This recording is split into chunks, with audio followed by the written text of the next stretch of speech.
to drive down and tie it up? What went wrong from your perspective? Just details. I mean, we're just not on the same page, and it's frustrating. We just got to be better as a unit. It's not on any individuals. It's a unit as a whole. I haven't seen it, but apparently you were pretty emotional after this loss, more than others, or?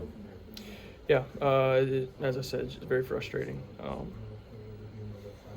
The details, that's what Coach Kelly, I'm sure, talked about, and that's just what's getting us beat. So what do they do defensively in plus territory in the red zone that force you guys to kick field goals? No, I mean, they did a good job with their cover zero package, and we had a plan, and as I said, our details just weren't good enough. We weren't on the same page in different times, and it got us beat. You guys received the opening kickoff. You went down, kicked a field goal, scored points in your first drive.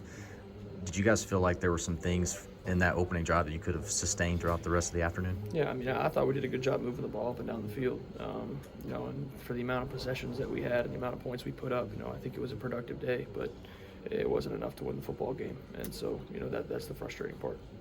How do you handle the big picture questions now about, can they make a playoff and their goals, if their goals are going or not, and all that kind of stuff? I mean, people have always been talking, bad about us anyway, so it doesn't really change.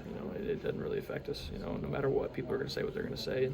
And half the time, people have no idea what they're talking about. So try not to pay too much mind to that.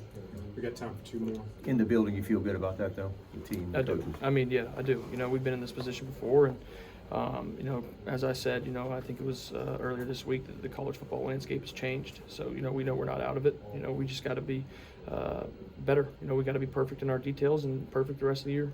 So that's going to be the goal, and that's going to be the mindset. Garrett, what is it about the red zone that's been such a struggle this year? No, I think, as I said before, just the details. Just being on the same page as a unit. I think that's it. You guys got to I think it was like thanks, Garrett. Wes?